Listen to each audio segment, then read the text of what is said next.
My name is Matt Sperazza. Father Sam Kachuba. Father John Nepil, welcome to The Tangent. Great to have you. Thanks, guys. Good to be with you. So, Father John, before we get started, can you tell me a little bit about yourself? Yeah. So I grew up in a military family, bounced around, but we kind of settled in Denver in 1991. So I've spent most of my life here.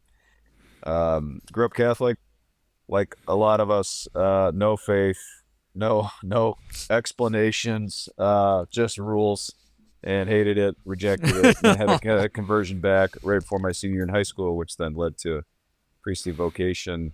Became a priest at 27. College chaplain for a few years, another parish, and then in 2015 went to Rome for 4 years, did a doctorate in theology, came back, and I've been teaching at the seminary ever since. So teaching, doing other stuff, formation work. I just started a new assignment. I'm back at the parish while I'm teaching as well, so stoked about that. It's been 10 years out of the parish. So Nice. Nice to get back into like normal parish life, huh?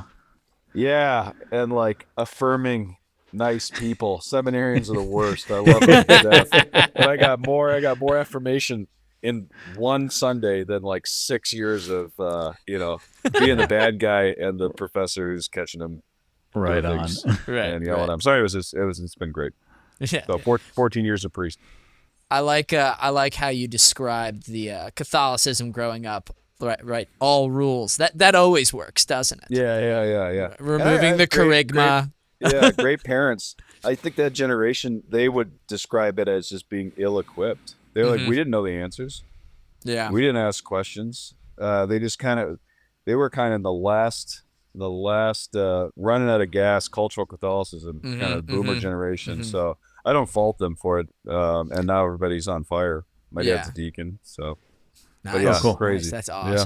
That's awesome. Nice. You know, you actually, not to just like jump into it right away, but in your book, To Heights and Unto Depths, you do talk about, in the prologue, creating that Catholic worldview and the difference between, or was this in the foreword? Did you write this, or was it Archbishop I wrote Shep? that. Yeah. Okay, you did, right? Yeah. Mm-hmm. But that difference between cultural Catholicism and the Catholic worldview that like you actually embrace in its totality because you want to, right? So what's the difference between cultural Catholicism and like an actual, I don't know, like an owned Catholic worldview, something you want to do?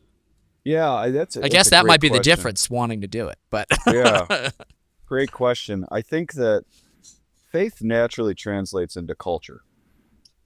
So cultural Catholicism, there's a positivity to that. Like that's though I'm reading Dante and eschatology. It's like the Catholic world of Dante, the culture that formed him. So I guess I would describe it as like a cultural Catholicism, in the sense of a culture has a social, economic, political system that governs the social reality that we find ourselves in, the social ambit.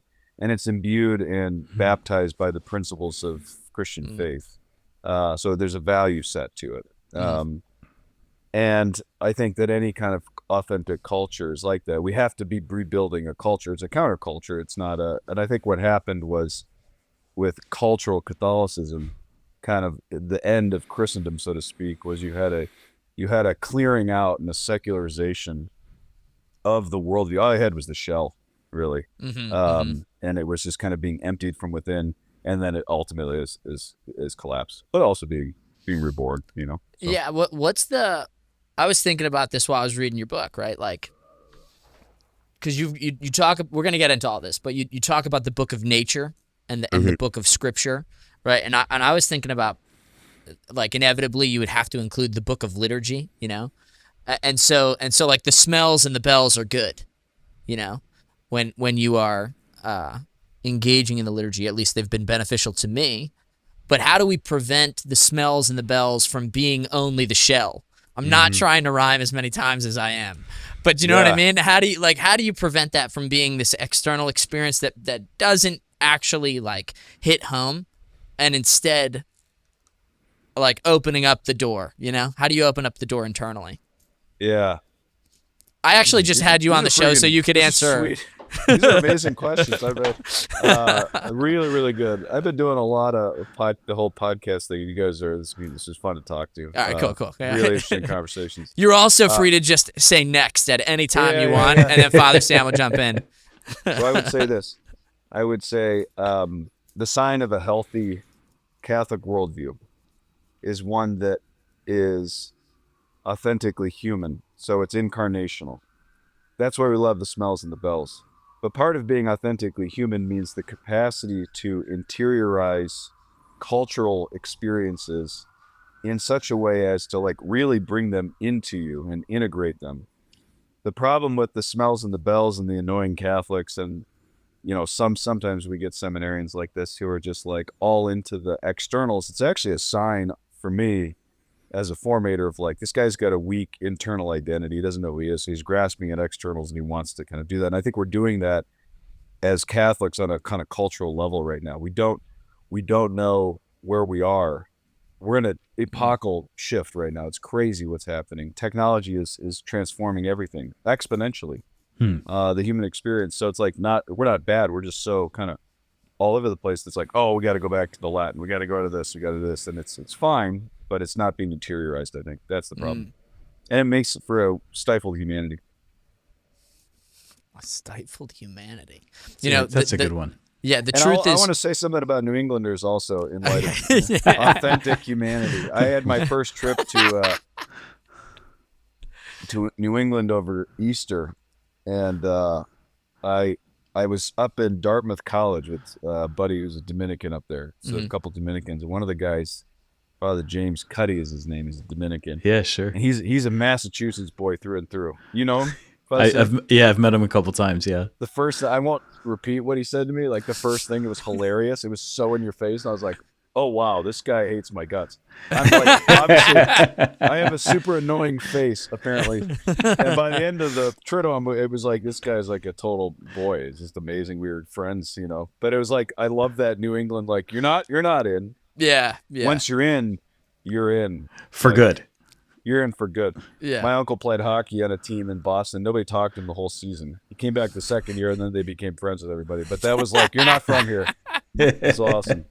So I appreciate that there's a humanity to that, and there's something kind of artificial when we just don't acknowledge that. So. Yeah. You know, it's funny. I was thinking about this listening to you because I've heard your voice for a couple of years on Catholic Stuff You Should Know.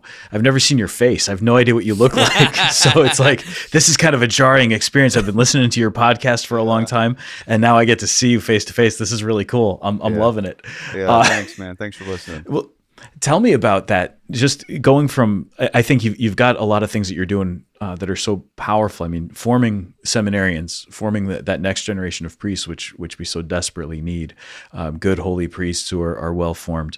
Your studies in theology, the evangelization that you do, both through the podcast but also through your writing, to bring a book that I think in connecting your love for the outdoors, hiking, and these activities, and what are they called? 14ers? Mm-hmm.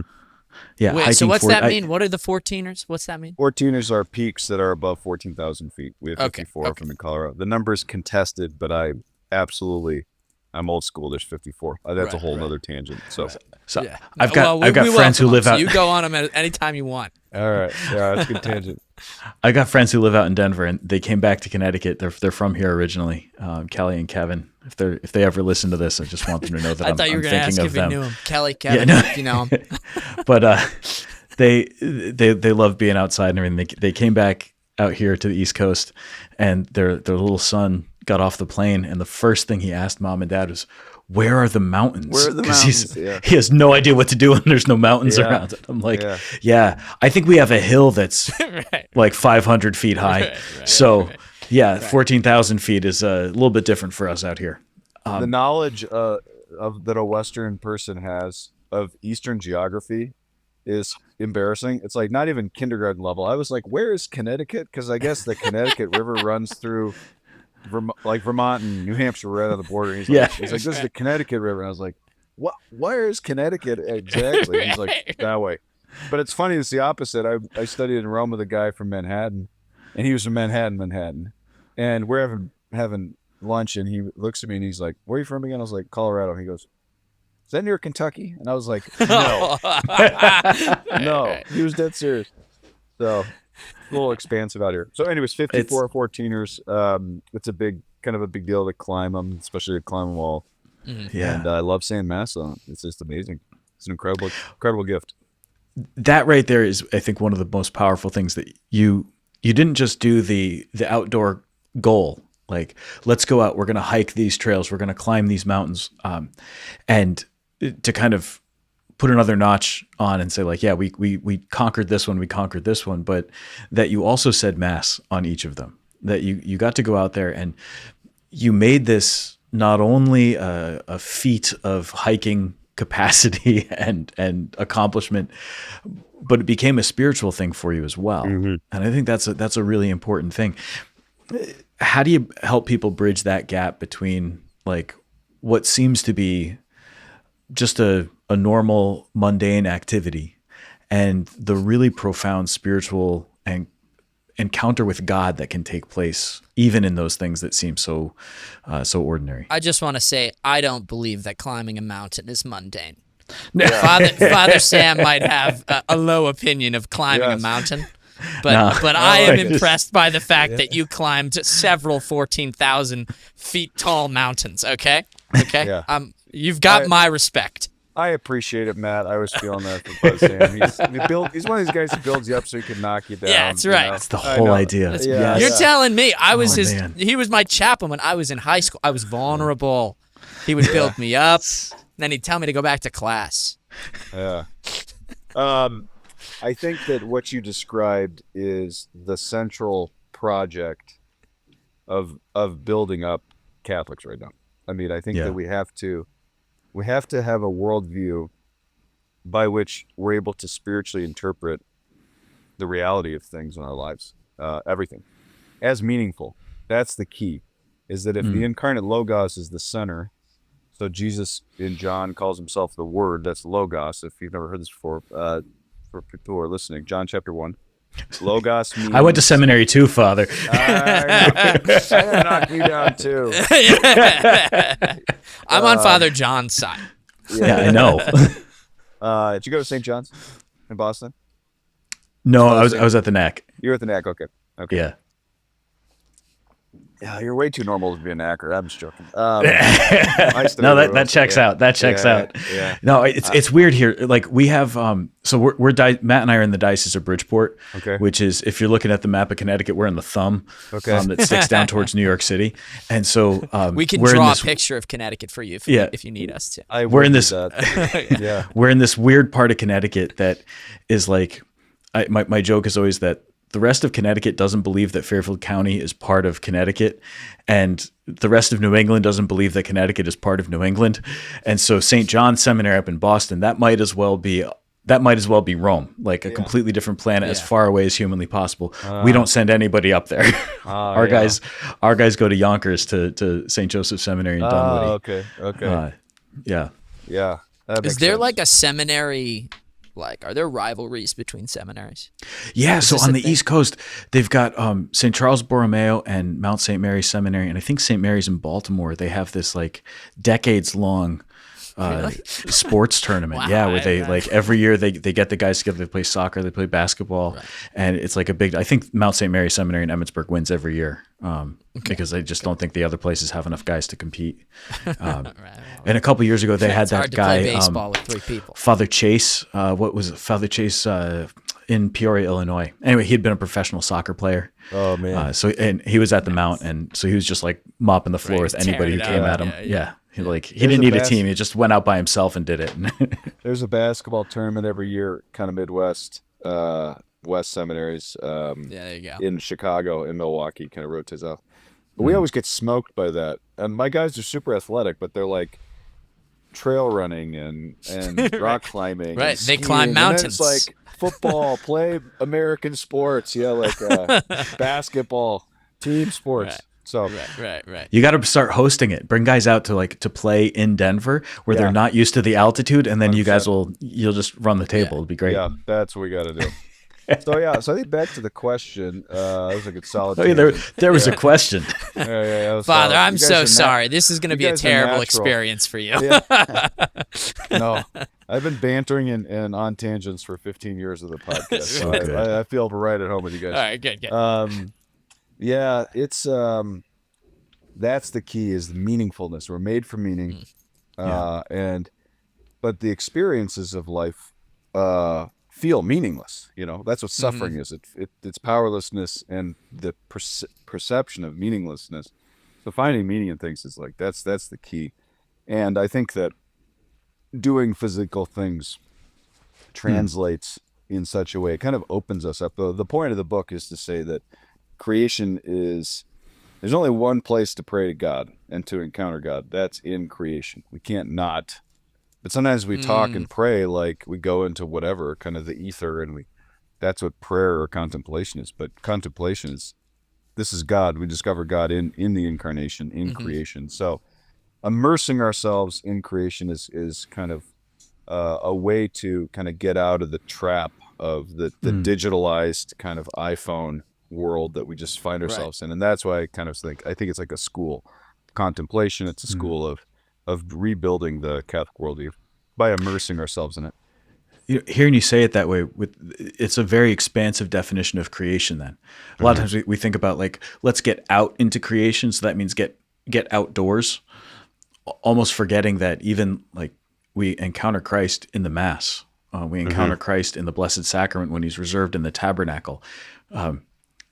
Everything is part of that creation, including the buildings that we built.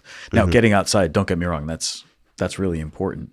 And so getting out into the natural wonder of creation, not the man-made creation or the way that man cooperates with God to create things that are for his glory. But there's, that expansive idea. We encounter God in creation. I mean, I think that's got to be conversation too, with other people, right? Yeah. I mean, like, so I'm coming at this from my own experience, which is 2 years ago, I was a teacher. And now I work full-time for Veritas, which is our network that the tangent is underneath. And I spend a lot of time editing podcasts. I mean, I it's not like the full extent of my job, but it is a primary piece of my job. And so I'm on my computer way more than I've ever been. And there are days where, just due to a combination of days when he hasn't seen the sun, it feels that way, Father Sam. Where like due to a combination of I work from home and also, like, let's say I don't have an interview scheduled, then what I've really done all day is I've probably tried to search engine optimize for YouTube and have edited. And so on those days, it is easy to get depressed. and here's what I mean by that. Like jokes aside, those days can feel meaningless. And perhaps like one of the things I try and say to myself is like, Matt, you're trying to spread the kingdom of God. So like there could be some element of warfare going on here. Fair enough. But aside from that, right? It can, when you are entrenched in digital media all day, that can lend itself to meaninglessness. And so I wanted to talk to you about what you think a good balance of, like, okay, we could simplify it and say, like, how many hours a day should someone go outside? You know what I mean? We're in danger of this turning into a self-help podcast, which I'm not like, I'm like 80% against us being a self-help podcast, but you can go that route if you want. So yeah, what do you think? What's a good balance for Christian living? As far as actually, like, I don't know. You know what I mean? Yeah, take it wherever you want, but avoiding digital life. Yeah. There's certainly kind of the experience of like life gets flattened when there's too much digital. Mm-hmm. It's just a flattening of the experience. You just feel like, that kind of feeling. There's the opposite extreme though out here, which is activism. So I have a bad knee. I sprained my knee because I decided 2 weeks ago that I was going to become a runner. Why I did this? Because I had a couple bourbons one night with seminarians who were signing up for a marathon, and they're like, you should totally do it with us. You totally do it. And I was like, yeah, what the hell, I'll do it, right? Right. No, 5 runs later, toast. So I can't walk right now. It's awful. It's awful. And they're like, "Oh, you're old," and I'm like, "I'm old. I'm old. I acknowledge it." But it drives me. I'm on the brink of insanity all the time if I can't do things. So I got to look interiorly and say, "What's going on there, man?" Like, if you can't just be. So part of it is like when I read this afternoon, are the windows open? Am I in an air conditioned room? I have two windows in my room, and it's just a nice cross breeze. You hear the birds and just kind of, or is there a spot on the patio I can sit outside? Right. Go for a walk this evening before dinner, instead of packing my schedule so tight, like, can I just find some time to breathe, and simplify it? I think there needs to be touch points constantly. If it's just kind of like out of the house where I'm listening to music, into the car, slamming a protein shake, listening to a podcast. I'm already late for this appointment, which means I'm late for the next one, the next one, the next one, the next one. Right. And then I get to the end of the day and just pass out, kind of scrolling the breviary as I boom, like, this is not how you want to live. And so I think the pace is huge, and just the touch points of silence, solitude, stability in our life, like, are those 3 S's moments in the book? Yeah. I think I said silence, stillness, and solitude. Okay. Got to cultivate those 3. We have to, if we want to encounter nature, creation. I'm jealous of the Sisters of Life insofar as they have planned into their rule of life an hour of leisure every day. Yeah. And so I'm a father. I have a 2-year-old, and we're expecting. Well, when this releases, the next baby will be born, but we're expecting our second son next week. So as far as silence, solitude, and stillness go, it ain't easy. That's awesome. I'm trying to think if my son has gotten into habits in particular that go against any of those 3. He's gotten into the habit of he's just not running. silent. He's not silent, but he go with that. he just runs anything around. but silent. He just runs around and goes, "I'm running, and then he'll go, "I stopped," and he'll run again. But that's hilarious. I mean, do you have any advice for, like, I don't know, for fathers or mothers, especially of young children, as to how to, incorporate those 3 elements into life? You know what I mean? Like, other than the fact that, like, I should probably just get up earlier. You know what I mean? And then I'd be able to pray in the morning. Yeah. I think that the everybody has to do it different. But those 3 S's they're not absences.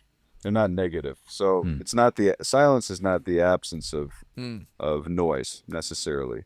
It can be, and it's good, but you can cultivate an interior silence being with your wife and son.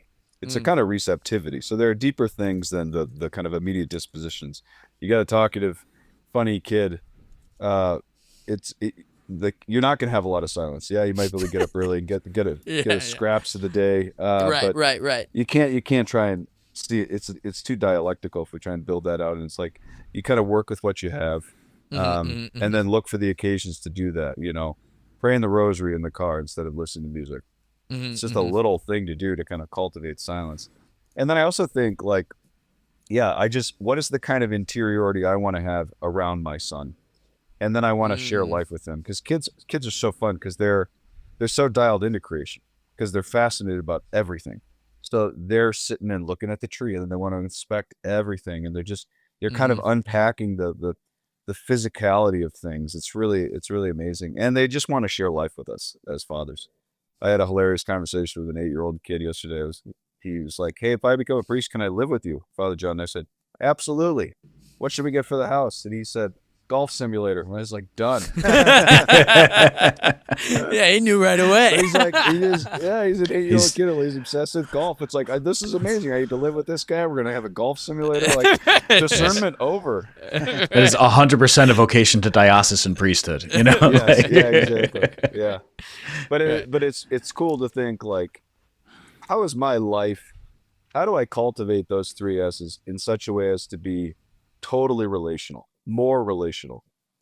You don't go off to the mountains to escape reality, escape being a father. I periodically move away so that I can be a better spiritual father, a deeper capacity for self-giving. That's the logic of it. That's where we find ourselves. Yeah. It's an interesting thing that you're saying it that way. To step away so that you can get back to that place where you can be that good spiritual father. But also so that it enhances your capacity for relationship. Because I think a lot of times we might look at some of these activities, and this is a little bit of like, Joseph Pieper and Leisure, the Basis of Culture, that like these are kind of pointless activities. They don't necessarily have like, there's not a necessity that you are accomplishing. Like you were not sent in holy obedience to celebrate Mass on top of a 14er. But there's a beautiful thing that happens when you do it. If you hike a particular trail, it doesn't accomplish anything, especially if it's like a loop trail, just out and back. You go out, you hike it, and you come back, and nothing has happened, but something's happened to you. Something good has happened to you. I like to fish. If I'm going to hike, it's to get to a better part of the river. That's how I like to do my hiking. But I do catch and release fishing. I don't. I get out on the river, I fly fish. I don't keep the fish. And so people say, what's the point then? What's the point of it? Well, it's that I got to touch nature. Like you get a good trout in your hand and there's just something really special about this thing that nobody else is ever going to touch or ever going to see. And you get to see it for that moment, this like little glimpse of God's creation. But what's it really for? It's not so much that I accomplished something or that I was able to build something or make something, but something about that experience is restorative. And in that we can encounter the grace of God. Yeah, absolutely. And fishing is a great activity to slow it down and to live in touch with, especially fly fishing. That's a great example. Yeah, I think that a lot of people don't have this mentality. They're looking to compartmentalize. Like vacation, for example, the concept of vacation, vacare, to exit out. Like, and we use this language in priesthood. I have my day off. Today's my day off. Hey, hate it. You don't have a day off, Matt. It's like, tell your wife that. That'd be hilarious. See how that goes. Yeah, it'd be hilarious for you. Yeah. But we use this language of days off, vacation, and it's like, it is about the will of God. Ultimately, this is the determinative force of my life, and it's what I've fixed everything on. We've all done that. But a lot of discerning the will of God is also just kind of living in tune with the desires of the heart, knowing what's human. What I love about creation, immersing yourselves. It can be on a stream in the woods. It can be on a mountaintop. Creation doesn't have a purpose. It has meaning, but it doesn't. Mountains don't have a purpose. They're meaningful. And cities, everything is artificially purposeful, and it's helpful. I'm happy I'm in a building because it rained last night. This is a good, but this is an artifact. This isn't a given. Mountains are given. They are. And that's the way we have to distinguish inanimate objects. Oh, I like that one. Yeah. A mountain it just is. Yeah, and I mean, that's a good way to say it. I like that. Yeah, so what I wanted to ask you before was why to the mountains in particular, and I guess because I'm hoping that your own personal, desire to go to the mountain as opposed to the river, to fish, will give me an insight into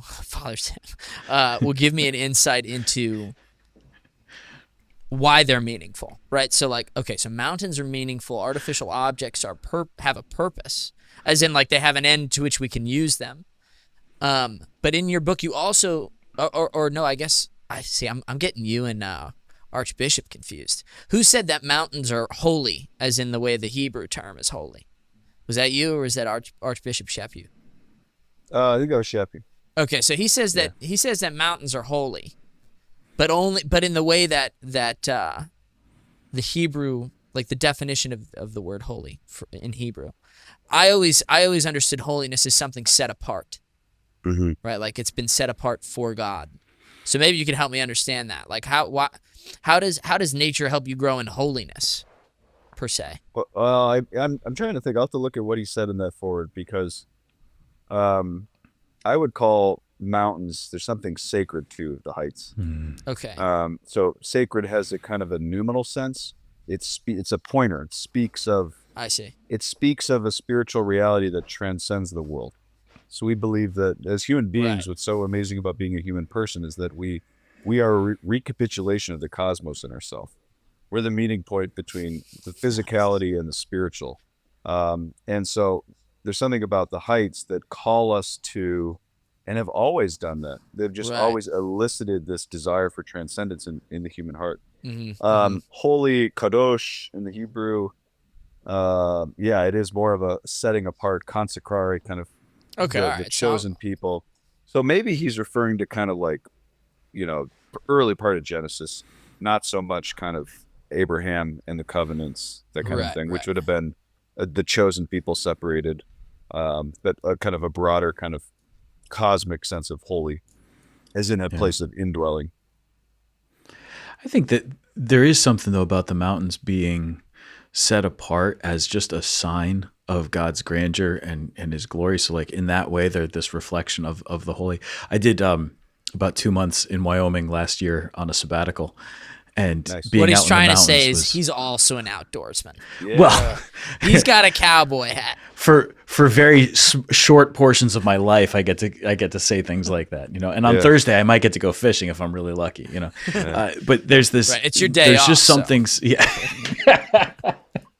There's something so powerful when you get out to the mountain and you see it, and it also reminds you of how small you are. We get so caught up in these things that are seemingly extraordinarily important, especially when you're talking like technology, and we get wrapped up in those instant means of communication. I've got to do this. I've got to do this. It all feels really pressing on us. But you get out to the mountains and all of a sudden it's not nearly as important. And there's something about being out there in wilderness, or just not even in wilderness. Like I had a Boy Scout do as his Eagle project. He made an outdoor Stations of the Cross behind my church. And it's this little tiny path through a very small patch of woods. And on one side of the path, there's the fence to the neighbor's house behind me. And I just like walked on that path this morning, and I'm less than 30 feet from the parking lot of my church, but you felt like I'm in a different spot. I'm in a different place because I'm out here surrounded by these trees, even though it's barely nature, but there it is. There's this like something set apart, something really beautiful. Yeah. I think the distinctive thing about mountains is the capacity for experiencing transcendence. So just the mountains impress themselves upon us because they just speak of the sheer magnitude of creation, just the kind of unthinkable amount. And it's not only mountains, it's obviously the stars have always been this kind of sense of like, this is something that is so mysterious and transcendent.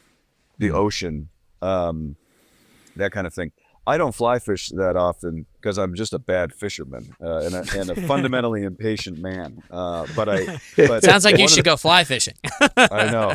One of the beautiful things about fishing, though, is it's the Christian worldview centered on the incarnation is not just about transcendence; it's also about imminence.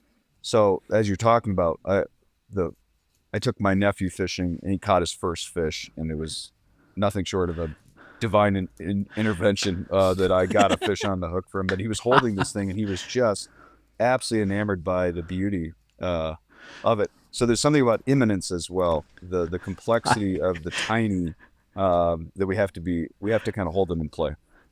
I am so glad that you said that. I am so glad that you said it. You just made something make so much sense to me.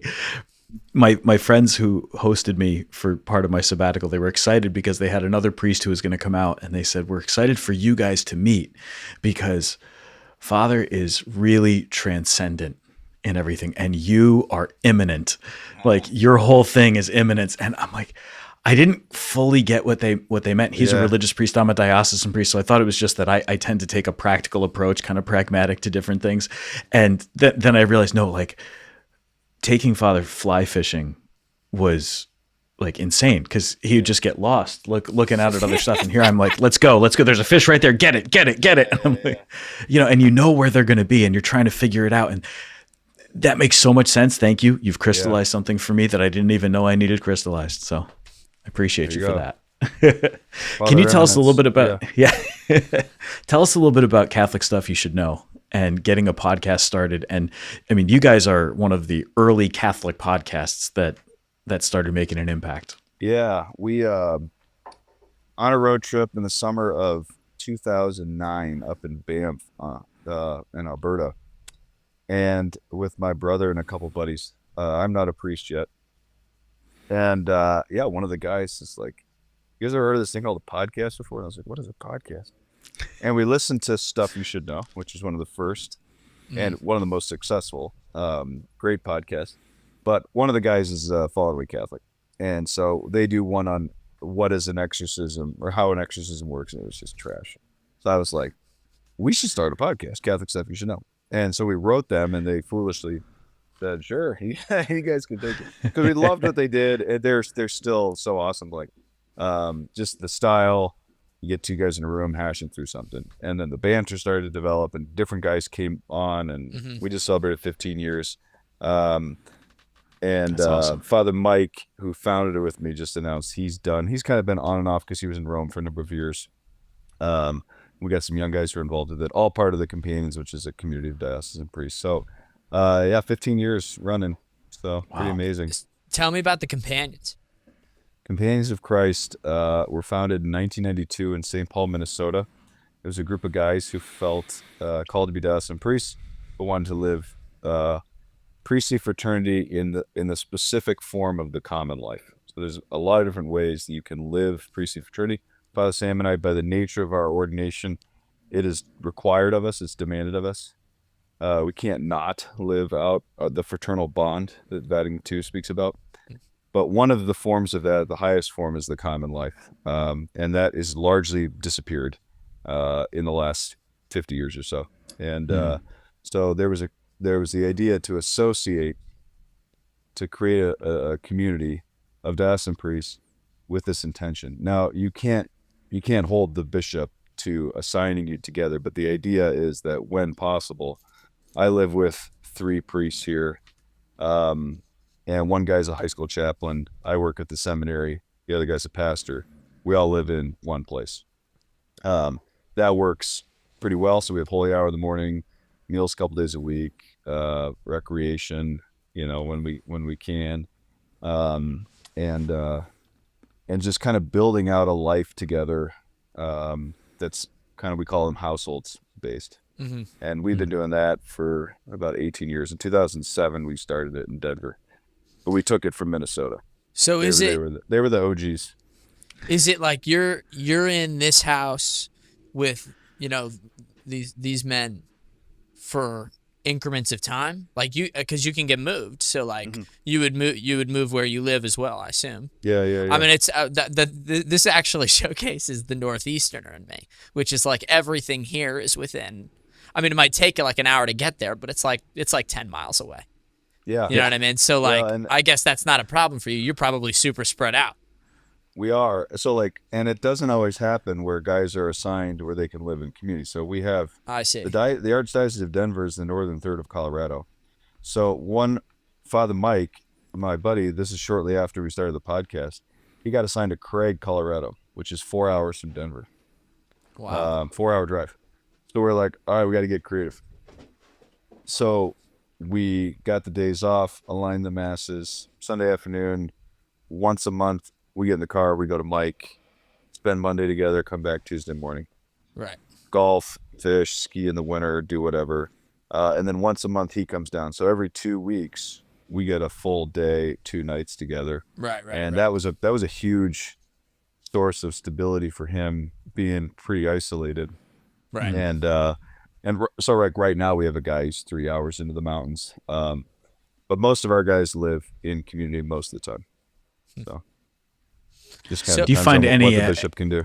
Yeah, fair enough. Do you find any obstacles in that, like trying to live communal life, especially if you've got guys with different assignments? Obstacles are many. Yeah, like just getting guys to call each other. It's like, or just, so you have everything from the human experiences of living together. So you have all these different guys kind of coming in all the time. It's like, oh, okay, we're just going to leave our dishes in the sink. That's just what we're going to do. Okay. Yeah. So who's going to do those? That's a conversation that one guy who's moving in, he's a young guy, he's a student of mine, and I love him to death. I use his bathroom, and when I was over at his place, and I came in, I was like, he's like, you used my bathroom, didn't you? And I was like, that is disgusting. We are not sharing a bathroom. So like, you gotta know the parameters. But there's a lot of kind of work of ongoing formation. It's family life, and it's a mess. And there are guys that I really struggle with, like really, really struggle to love. I'm very poor, and there are other guys who are some of my best friends and who they'll be friends for a lifetime. But it's a familial experience. So that's the biggest obstacles is interiorly, just learning to love, learning to kind of live in forgiveness. Practically, there's obstacles in terms of, high school chaplains have everybody's on different schedules. You know, if you think about the life of a pastor, the high school chaplain, and then a life of a seminary professor. So aligning that, getting the right flexibility, but also accountability, it has to be really malleable. It has to work. There has to be principles. So you got to be super creative about it. And then there's also the big obstacles from without, which are like, you guys, why don't you just go be religious if you want to live in community? Because you're kind of making an indictment on the state of how many priests live, which we live in buildings together, but we don't live together. And that can be really difficult. I've lived with guys like that who their doors shut all the time in their room. And Father Sam, I don't know what your experience is like or if you live in community, but that was part of the reason we started it. Yeah, so we've got three of us here in the house. One's my associate, and the other one's on a special assignment. He's not even a priest of this diocese, and it's great because we get to be together, because we get to see each other. But there are days where like we won't see each other for a full 24 or 48 hours just because of the different schedules and ministerial obligations and things.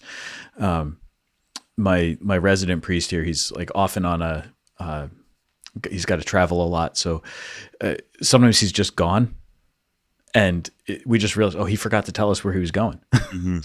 No idea where he is. I know he's not missing, so I don't have to call the police or anything, but he's just not here. And dishes piling up in the sink all the time. That's a universal, I think. Do you view it as a familial experience, Father Sam? It sure can be. Yeah. But it's also really easy for it to be like, we happen to live in the same building. But it's more like that experience of a New York City apartment where there's a person who lives across the hall from you. Their door is directly across from your door, and you occasionally see them, but you have no idea what their name is, who they are, or anything about them. You just really know that they also live in your building. I do, fortunately.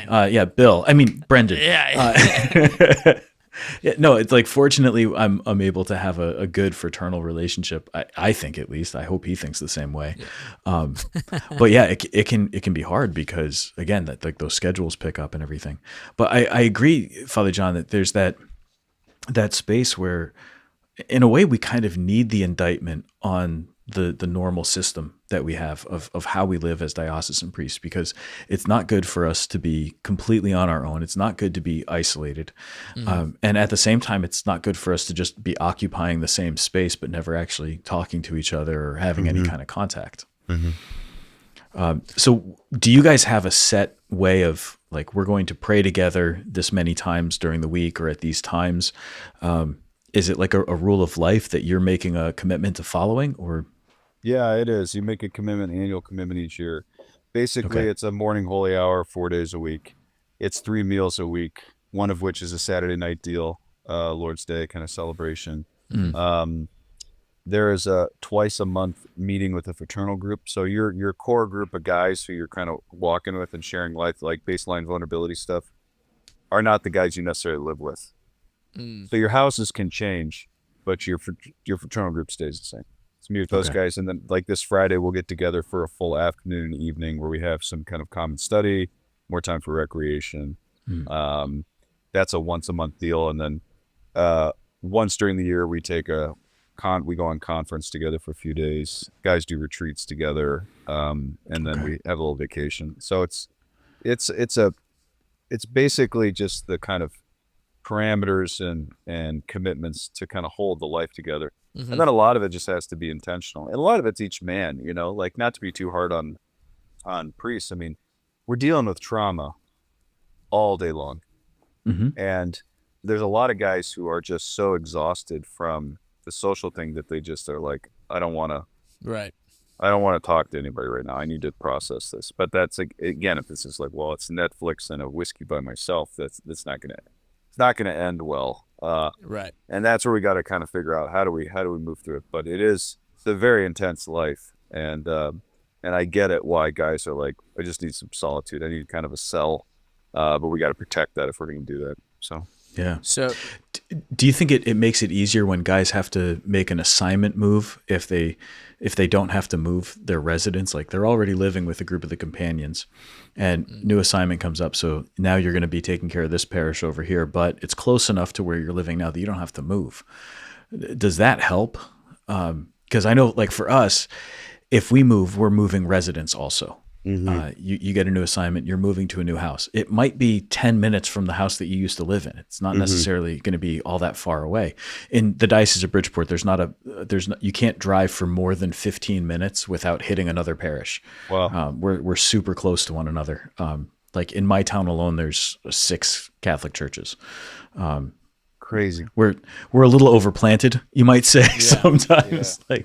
But we're all close enough to one another that it is easy. If you get on the highway, you're going to get stuck in traffic. But if you know the back roads well enough, you can work your way around it. But in any case, we tend to move with every single assignment change. There's also a physical move, and so I'm just thinking, I haven't moved in 10 years, which is really nice. It's glorious to not have to like pack up every couple of years. But like that's a huge adjustment. That's a huge part of shifting into something else.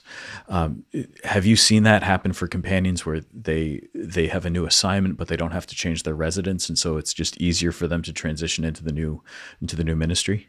Yeah, good question. I think guys usually move residences to a different household. Okay. Just because we are really spread out. right. Yeah. We have Denver's just a young town, so you don't have the kind of historic old parishes. You have some really beautiful ones downtown, but compared to the East Coast, you have like very, very little. So what you have is the burbs. So you have these huge parishes kind of all over. And then out in the country, obviously, it's going to be more like rural life, but it's, yeah, I'm with you. Moving's a pain. I just did it. The nice thing is that you don't have to take as much. So like, I don't need to furnish a house, and I know that if I go to a companion's house, it's going to have the essentials. That's true. It's being lived in. That's a nice thing. If I get reassigned to live with a guy I know, I know that it's the other thing that is always a challenge is, and you probably felt this, Father Sam, because you've been a pastor for a while, but when you're a parochial vicar, it's kind of like I live in the pastor's house. Like I'm a subleasing a room from this guy who's got a Pez collection or whatever it is. My pastor does not work. But there is that kind of sense, and it makes sense because I'm only here for a year or two, whatever, and then I'll move on to the next thing. So the pastor creates the permanence. But the nice thing about the common life is it's like, let's make this our space, this common space, instead of pastor's house, and you're welcome to use it, but I own everything in this house, kind of thing. Right. Yeah, I try not to be the guy who owns everything in the house. I hope I succeed in some way. I'm sure you do. Yeah. So I want to take a little bit of a switch here in conversation, Father Sam, if that's okay with you. Go for it, Matt. It's all good. I want to hear about 2 things. Generally speaking, right? So we have an American Pope now. Now, admittedly, I know it is nuts. This is going to be released in a couple of weeks because this is going to come out when I'm on paternity leave. But so know that when you give your answer if you want. He's been the Pope for like how many days now? It'll be like how many weeks then? Okay. But we're talking about isolation, right? Like that's a thread that's gone through those comments you've been making, and Pope Leo, the other day made comment about AI. So I was curious, first of all, what your experience of us now having an American Pope is, because you live in a different part of the U.S., obviously geographically, but your experience of being an American is so different than my experience of being an American. Right, so I was curious what it was like for you to have an American Pope, as opposed to just me having an American Pope. I don't even know if that's the right way to say it. I don't really have any American Pope. It's just that he's the Pope and he's American. And then the other thing is, what do you think about like AI and the way it might be driving isolation in people? I know that you're a mountain climber as opposed to a what's the word? Like a computer scientist. But put that hat on if you want. Yeah. All right. Question number 1, American Pope. I am still kind of shocked. Yeah. It's unreal. It's unreal. It's unreal. And I don't mean shocked in a bad way. I just right. Yeah. It. Now I think that who was the Pope when you were ordained a priest? Benedict. Okay. I've been a priest for 14 years. Okay. Because that's like a good indication of you paying attention. You know what I mean? Yeah. Those are the popes you paid attention to, maybe. Yeah, and John Paul has always kind of like been my guy. Right. He died when I was 3, so it's like I didn't. You know what I mean? Yeah. He just wants you to feel old, Father John. Just for proper context. Just for proper context. That's a sign. I know that means you love me in East Coast talk, right? Yeah. The answer starts coming. Yeah, I mean, I think that the American thing is it's really beautiful. I think that it's reawakening the Catholic American thing. I mean, Francis did a lot of good. He also did some things that were really bad, and one of them was he just seemed to hate America, and that just seemed to be kind of how it was. Like, okay, you just really hate us, and I think that we've been carrying this. I think that like a weight has just lifted of like, okay, like we're not the problem child of the world. Even though we're really obnoxious. Like school kids chanting USA when they watch the papal elections. Love it. Like we're obnoxious. We're materialistic. Okay. But we're not this kind of Marxist critique of like we are the evil empire. So I feel personally just a lot of kind of relief and kind of lifting with that. It's amazing to hear him speak English. Just listen to kind of a talk he gave us. It's like, this is nuts. It's nuts. And I just feel like there's always been a kind of a cultural disconnect to the papacy, that we're stepping into a time that's really incredible. And I think it's captivating the country, just the thought, the whole experience of it. I think it's also you captivate the American culture, you captivate the world. And so there's something powerful about like the way this guy's going to be able to resonate and how he thinks. And he's got the beautiful mission work in Peru and understanding South America, and then of course being in the Vatican for a long time. So he really is, from a cultural perspective, he's an ideal candidate. He seems to at least be giving the first impressions of a kind of gentleness and thoughtfulness he's a Francis man, so he's speaking. I mean, you heard it, Father Sam has a lot of the camminando insieme, the Italian kind of, we're all walking together. It's like, okay. But Francis man, continuity, but I think we're going to see hopefully kind of a stabilization, clarification of things, and just a good papacy that really inspires the American church in a really deep way. So super stoked, very excited, very interested to see what comes. Second question, AI, unless you guys have any thoughts on so I'd love to hear your thoughts. Father Sam, you go. You're chomping at the bit. I can see. Well, no, I'm Father John, I'm just grateful that you're saying all that, because those are exactly the things that Matt and I have been talking about. Like exactly those sentiments, and hearing our accent coming out of the mouth of the Pope. Yeah. It's an amazing experience. And I think there's going to be a lot of processing, but just to get through this and like figure out what this all means. But there's just so many signs of hope. And so many things to be enthusiastic about, understanding that we're less than a week into his pontificate. Right. So like there's still a lot to see. But I'm filled, like I'm experiencing this on a spiritual level, like consolation and a sense of real hope for something. But it got me thinking this week. I look out, and in my parish, there are at least 5 families that have a brother or a son who is a priest. And a couple of them, like there's 3 families in this parish that have one priest. They're just all related to the same priest. And then there's 2 other families that have priests in their families. And I look out and I feel this great responsibility to those families, especially because 2 of the families, their priests are local brother diocesan priests. Actually, both guys are in my priest fraternity group that prays together and everything. So I'm like, I feel a real responsibility, like on behalf of my friends, to take care of their family really well. And then it struck me that the Pope has 2 brothers who are laymen. And so there's a pastor in Chicago and there's a pastor in Florida who have sitting in their pew the brother of the Pope. Right, yeah. And like, can you imagine that pressure? I've decided that as much as I want to pray for Pope Leo, I want to find out who those two pastors are and just start praying a rosary for them every day. Because I can't imagine that pressure. Like, what if they don't like me? Then they're just going to call their brother the Pope and tell him like that they're not happy with their pastor. Like, oh my goodness.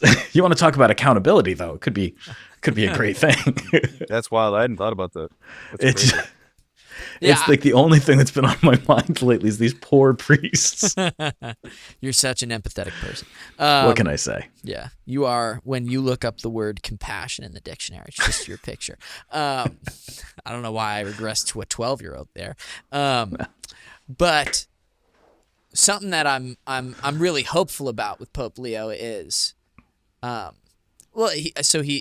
called himself a son of St. Augustine, and I don't know that St. Augustine wrote all that much about silence, but at a minimum, right, St. Augustine valued thinking and obviously prayer, but like he's so contemplative, and so it seems to me that following that trend, hopefully Pope Leo will emulate St. Augustine in that way, but then encourage the Catholic people to pause and to listen. And so like I see a lot of hope in that, and I think that's one of the reasons why he made the comments he made about artificial intelligence, right? Which is like he's calling it AI, and there are obviously like distinctive issues that are dangerous that are associated with AI, namely like if you depend upon artificial intelligence to do all your thinking, then you will lose the capacity to think itself, right? Like that you're going to like atrophy that muscle almost. But like it seems like he's also like you could group all technology into his sentiments, I think, pretty easily. And that seems to be the antithesis to what we're talking about, which is like go to the mountain, stop going on YouTube, and instead go climb a mountain. You lazy bum. Matt, I mean. Yeah, I think the AI thing is also, it's the next frontier in a lot of ways in terms of where are we going. I mean, right now we already have to, in academia, we have to really kind of monitor it, but you basically can't control it. I think that it is a tool. I think that it serves a purpose. I'm guessing that it's being utilized in ways that I don't even understand or even or you can't even control. So let's say it's going to make all the clips out of this episode, Father. Yeah. So it's just, but it's going to change. It's going to change like really how. It's going to test the quality of our human kind of civilization, I would say. Like, are we really at post virtue? Because if we are, like, the capacity that for power and for manipulation, this can be very, very good, and this can be very evil the way it's used. You just think about when it gets out of control, and it's already kind of beyond us. These things kind of grow out of things, so we have to kind of, I think, double down on really just kind of the ethical foundations of Western civilization, which are not captured in liberalism. They're not captured in the political philosophy of modernity. That's a whole nother conversation, but nonetheless are there in the human heart. It just has to be cultivated. So it comes with a great responsibility, I think, and we're gonna have to really kind of think deeply about this issue.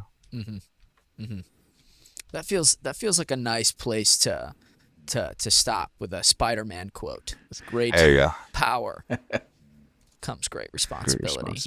Father Sam. That's it. That's awesome. Yeah. Thank you, Father John. Thanks for joining us today. My pleasure. You guys are great. Awesome. Great to talk to you. You got a great thing. Really happy, guys. I look forward to becoming a listener now. So thanks for having me. Cool. Yeah. Sweet. Awesome. Sweet. You're welcome back anytime. And you can even make suggestions as to who you want to hear on the show.